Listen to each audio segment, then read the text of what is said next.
मंत्री श्री सुरेश कुमार खन्ना जी, प्रदेश के मुख्य सचिव श्री दुर्गा शंकर मिश्र जी, प्रमुख सचिव गृह श्री संजय प्रसाद जी, पुलिस महानिदेशक श्री प्रशांत कुमार जी, महानिदेशक साइबर क्राइम श्री सुभाष चंद्र जी, अपर पुलिस महानिदेशक डॉक्टर एन रविंद्रन जी, प्रदेश के सभी हमारे वरिष्ठ पुलिस अधिकारीगण, प्रदेश के सभी 75 जनपदों में आयोजित होने वाले अलग अलग थाना क्षेत्रों में या जनपद स्तर पर के कार्यक्रम में उपस्थित सभी माननीय जनप्रतिनिधिगण, प्रदेश सरकार के हमारे मंत्रीगण, उपस्थित हमारे बहनों और भाइयों, एक साथ प्रदेश को गृह विभाग के द्वारा, जिसमें जनता को भी, पुलिस कार्मिकों को भी एक साथ जोड़ने का कार्य हो रहा है। 2000 करोड़ रुपए से अधिक की इन परियोजनाओं के लिए मैं सबसे पहले उत्तर प्रदेश पुलिस को हृदय से बधाई देता हूं। प्रदेश में हर जनपद में एक साइबर थाने की स्थापना का कार्य का शुभारंभ हो रहा है। इसके लिए प्रदेशवासियों को हृदय से मैं बधाई देता हूं। थानों के इंफ्रास्ट्रक्चर को बदल करके नई कार्य संस्कृति को डेवलप करने का जो कार्य 2017 से प्रारंभ हुआ था, इसके लिए भी यूपी पुलिस के अपने सभी कार्मिकों को हृदय से बधाई। थाना क्षेत्र में पुलिस बैरक और हॉस्टल के निर्माण के लिए भी कुछ का लोकार्पण हो रहा है, कुछ का शिलान्यास हो रहा है, कुछ नए थाने लोकार्पित हो रहे हैं, कुछ के शिलान्यास हो रहे हैं।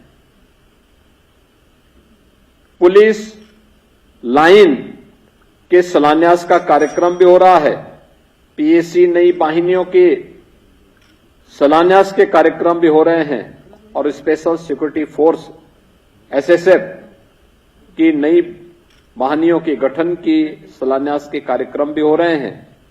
इन सब को लेकर के एक नए भारत का नया यूपी है, तो नए यूपी की आधुनिक पुलिस के लिए भी मैं प्रदेशवासियों को और उत्तर प्रदेश पुलिस बल को भी हृदय से बधाई देते हुए अपनी शुभकामनाएं देता हूं।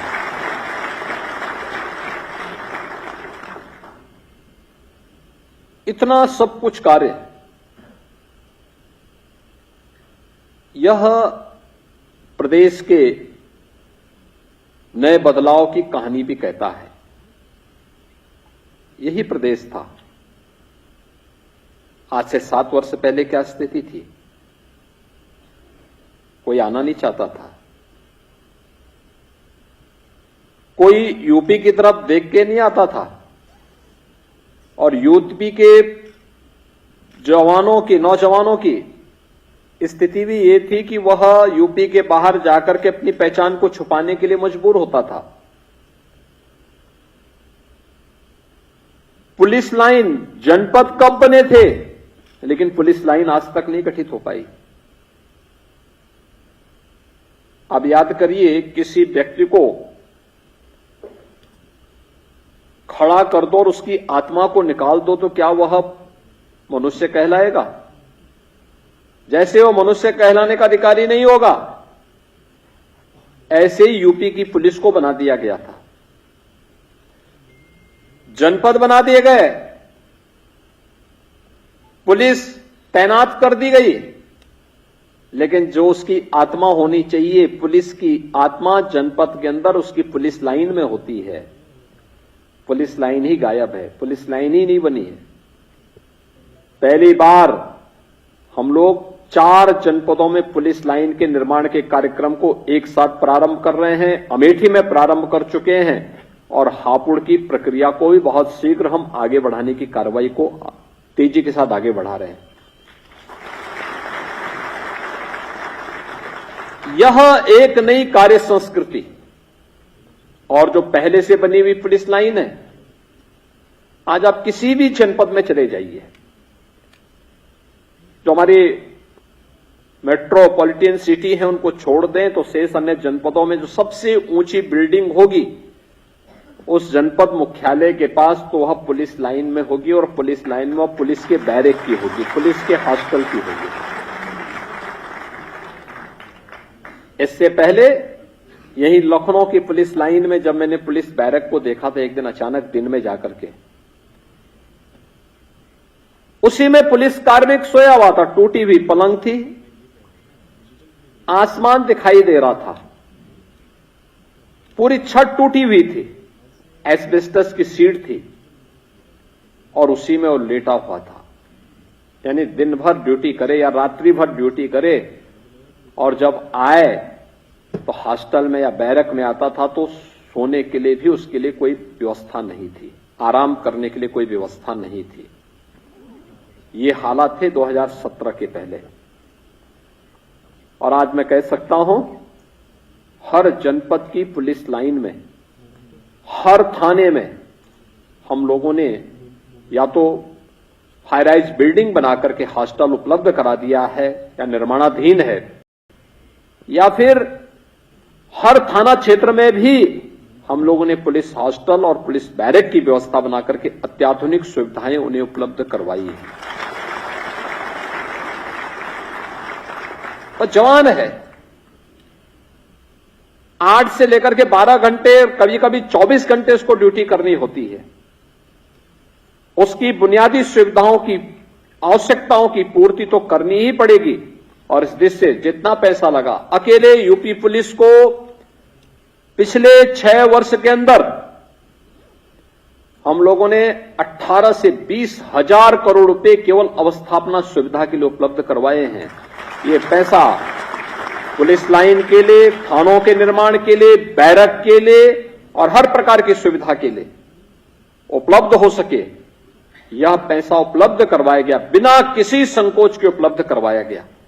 और आज मुझे प्रसन्नता है, जब मैं किसी भी जिले में, मैंने पहले भी कहा कि किसी बड़े जनपद में हम जाते हैं तो मानते हैं मेट्रोपॉलिटन सिटी है, वहां हाई राइज बिल्डिंग होगी, लेकिन बी ग्रेड की या सी ग्रेड की जो हमारी सिटी है, वहां पर सबसे ऊंची बिल्डिंग होने का मतलब यूपी पुलिस की वह बिल्डिंग होगी, यूपी पुलिस के कार्मिकों की बैरक या उनका हॉस्टल होगा।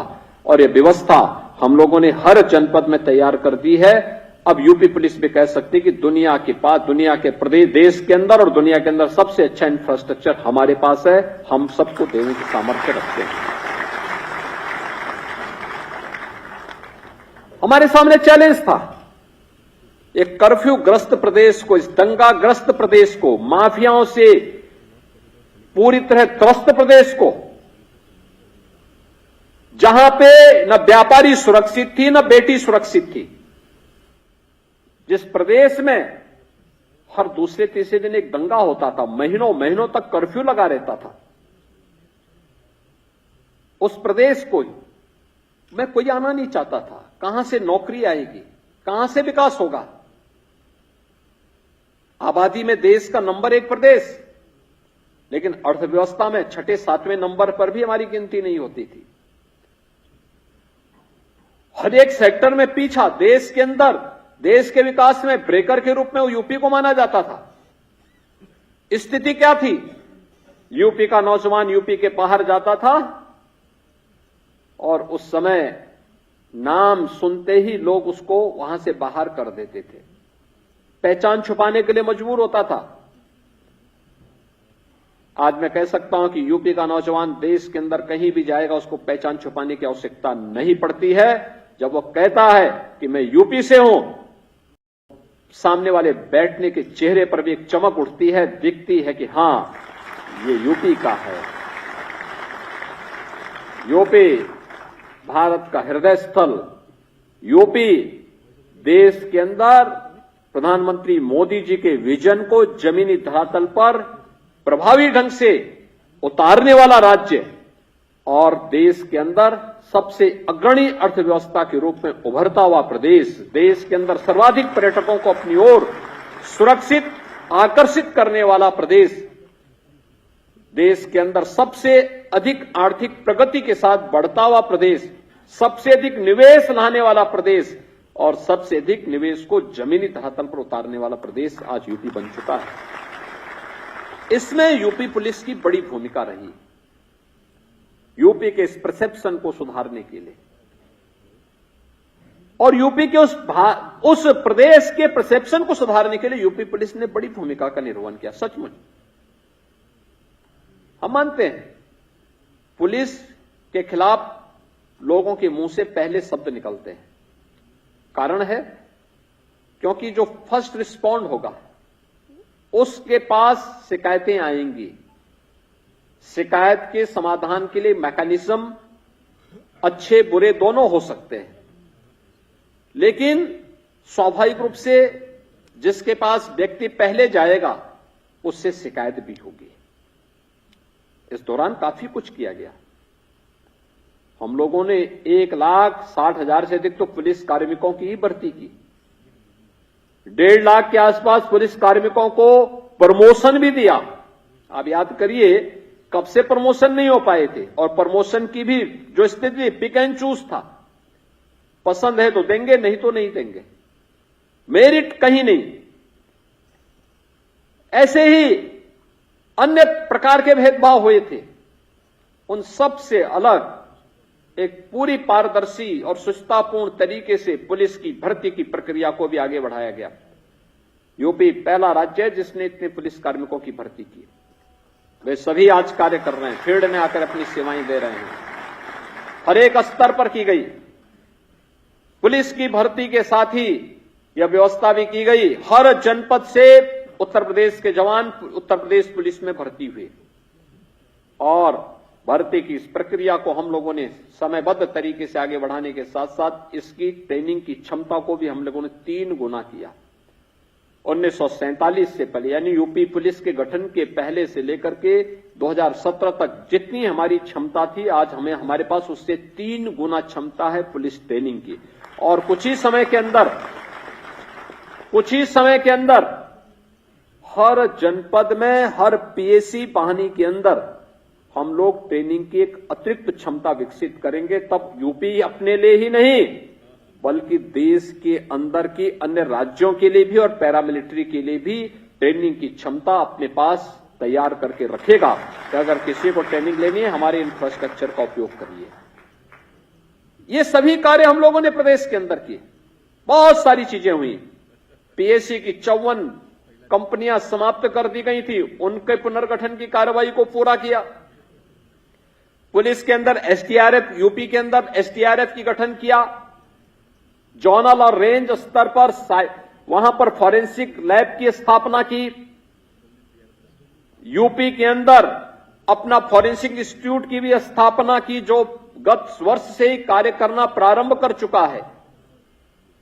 और पीएससी की नई वाहिनियों के गठन के साथ साथ एसएसएफ का गठन भी यूपी ने किया है, सफलतापूर्वक किया। इस समय अयोध्या में श्री राम जन्मभूमि की सुरक्षा का दायित्व उत्तर प्रदेश एसएसएफ ही उठा रही है और वही इस कार्य को सफलतापूर्वक आगे बढ़ा रही है। एयरपोर्ट की सुरक्षा हो या मेट्रो की सुरक्षा, यह दायित्व भी यूपी पुलिस उठा रही है।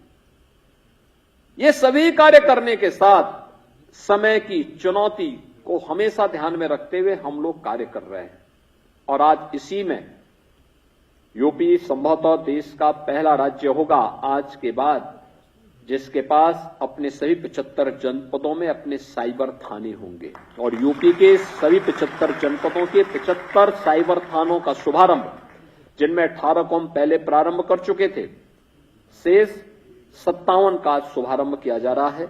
इसके लिए यूपी पुलिस को मैं हृदय से बधाई देता हूं। सभी 1523 थाने जो यूपी के अंदर हैं, इनमें साइबर सेल की स्थापना भी।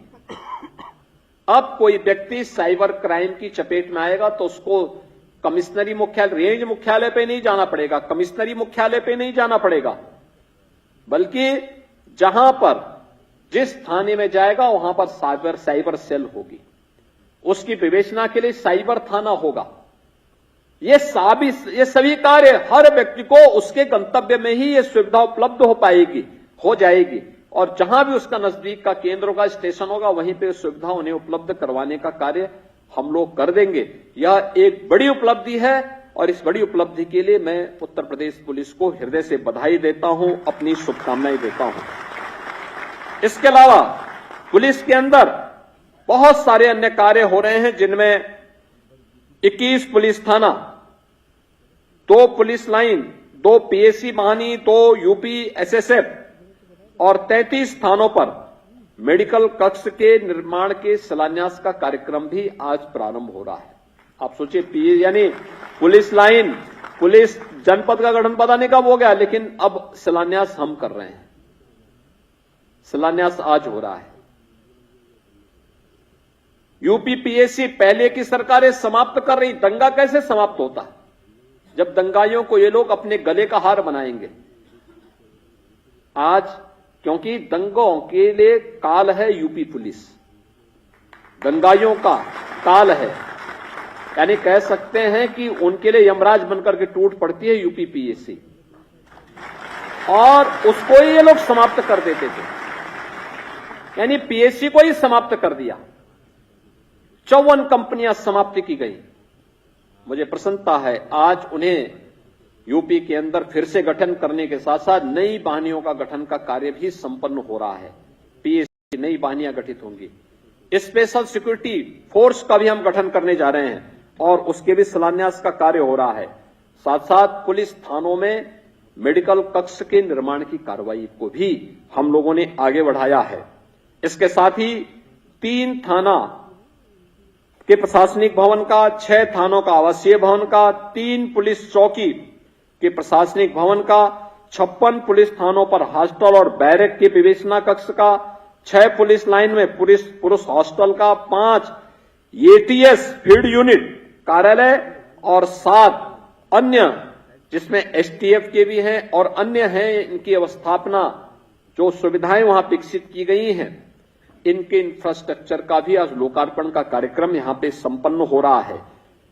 18 भ्रष्टाचार निवारण संगठनों का भी आज यहां पे शुभारंभ हो रहा है और प्रयागराज और कुशीनगर में पर्यटन थानों का भी आज हम लोग यहां पे शुभारंभ करने जा रहे हैं। इन सभी के लिए यूपी पुलिस को बहुत बहुत बधाई, अपनी शुभकामनाएं देता हूं। हमें समय के अनुरूप अपने आप को तैयार करना पड़ेगा और मुझे लगता है कि यह आज की आवश्यकता है। देखिए, अगर हम थोड़ी भी ईमानदारी के साथ प्रयास करते हैं, अपराध किसी भी प्रकार का होगा, हमें लोकतंत्र में डायलॉग को पहले महत्व देना होगा। डायलॉग, जिसके बारे में वित्त मंत्री ने भी आपके सामने अपनी बात कही।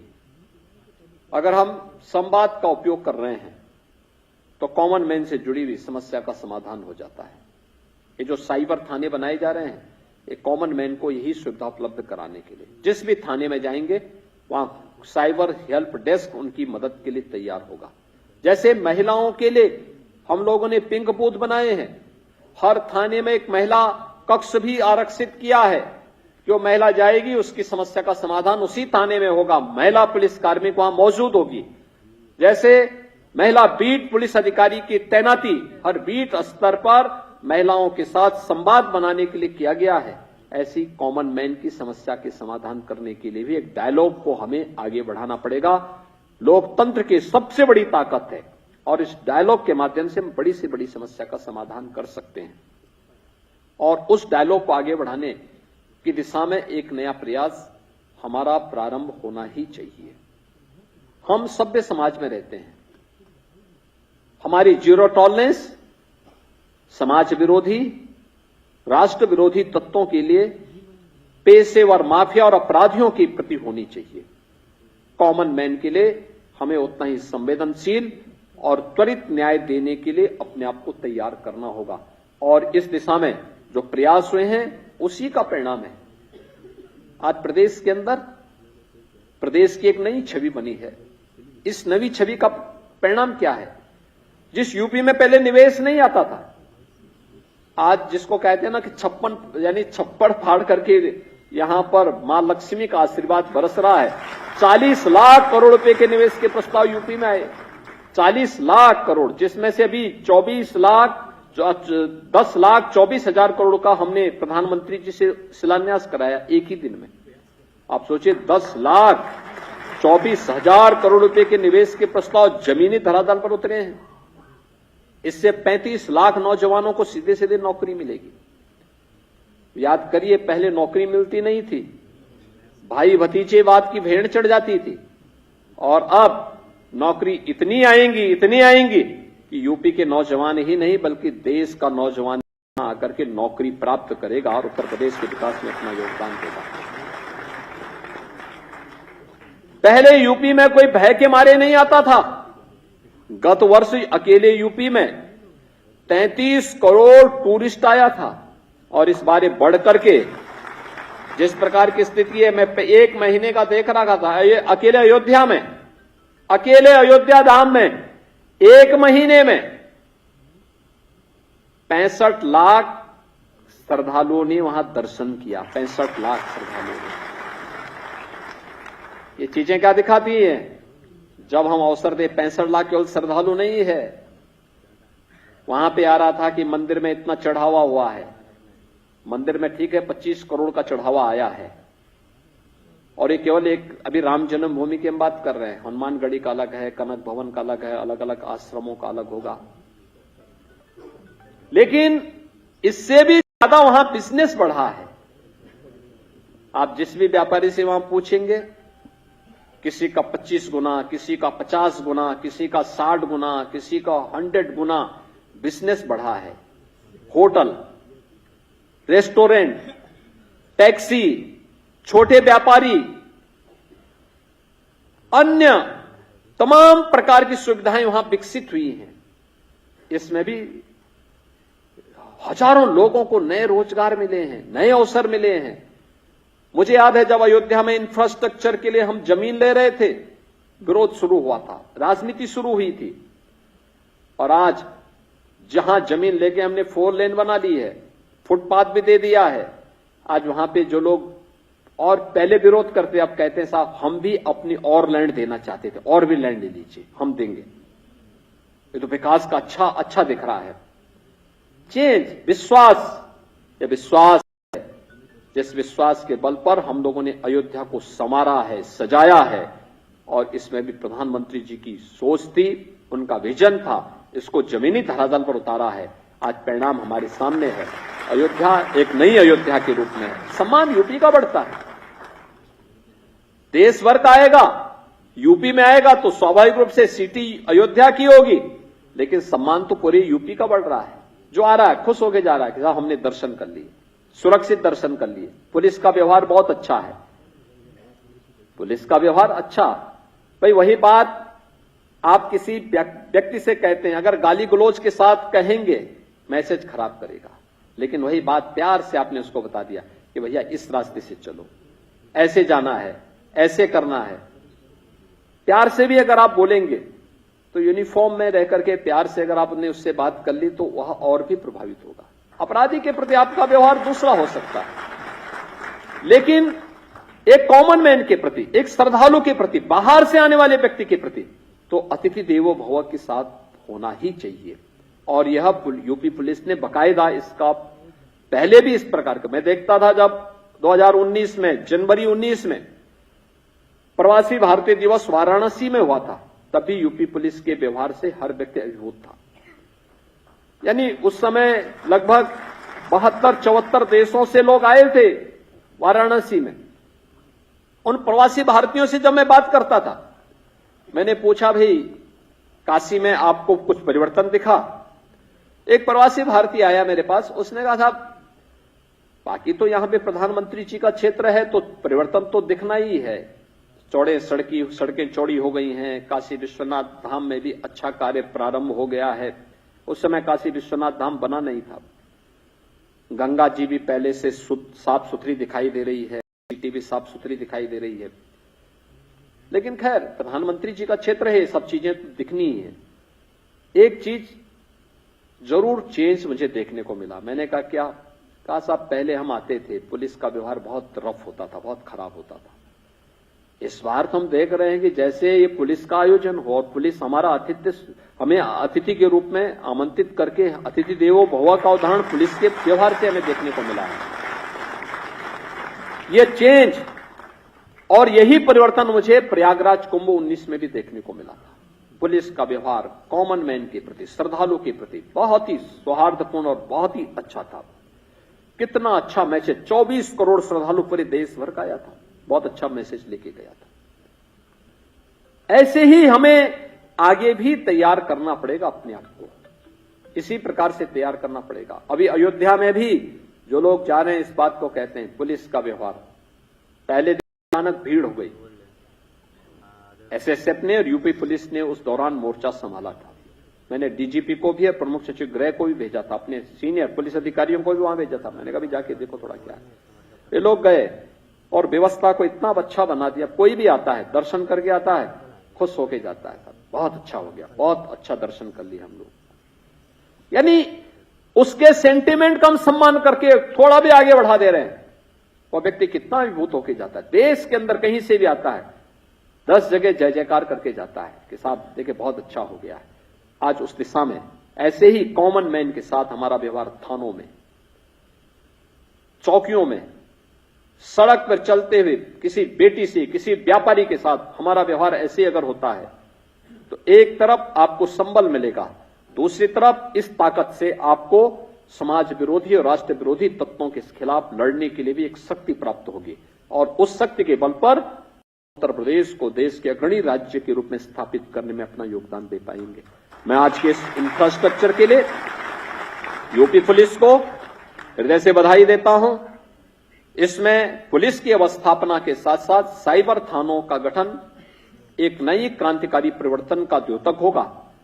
इसे निरंतर आगे बढ़ा करके हमें निष्कर्ष रिजल्ट पे पहुंचना होगा। एक औपचारिकता नहीं है, ये रिजल्ट देने का एक माध्यम है। हमें उस रिजल्ट की तरफ जाकर के कॉमन मैन की संतुष्टि का आधार हमें इसे बनाना ही होगा। इस दिशा में यूपी को और आगे बढ़ने की आवश्यकता है। यह एक नया प्रयास प्रारंभ हुआ। एटीएस के 5 एटीएस की यूनिट का शुभारंभ भी आज हो रहा है, यानी इनका इंफ्रास्ट्रक्चर तैयार हो चुका है। ये किसी भी राष्ट्र विरोधी गतिविधि पर अंकुश लगाने का एक सशक्त माध्यम है। एसटीएफ की भी कुछ यूनिट हम स्थापित करके उस कार्यक्रम को आगे बढ़ा रहे हैं। यह भी हमारे लिए बहुत बेहतरीन माध्यम है। पर्यटन थाने, पुलिस की पर्यटकों के प्रति किस प्रकार का व्यवहार और किस प्रकार की सुविधाएं होनी चाहिए, इस दिशा में भी हमें प्रयास करना चाहिए। अगर हर एक क्षेत्र अपनी अपनी जिम्मेदारियों का निर्वहन करना प्रारंभ करेगा तो मुझे नहीं लगता है कि कोई समस्या फिर हमारे सामने रह पाती है। आज के इस अवसर पर एक बार फिर से मैं उत्तर प्रदेश पुलिस को इस पूरे इंफ्रास्ट्रक्चर के लिए, इन सभी प्रकार की सुविधाओं के लिए और जिन कार्यों का आज लोकार्पण हुआ है, जिनका शुभारंभ हुआ है या जिनका शिलान्यास हुआ है, इनके लिए बधाई देते हुए प्रदेशवासियों को भी बधाई देता हूं। इसका लाभ अंततः प्रदेशवासियों को और प्रदेश में आने वाले हर नागरिक को प्राप्त होगा। इस विश्वास के साथ आप सबके प्रति मैं अपनी शुभकामनाएं देता हूं। धन्यवाद। जय हिंद। बहुत बहुत धन्यवाद माननीय। भवनों के लोकार्पण के मौके पर मुख्यमंत्री योगी आदित्यनाथ का संबोधन होता था। विभाग के आवासीय भवनों का मुख्यमंत्री के द्वारा शिलान्यास किया गया।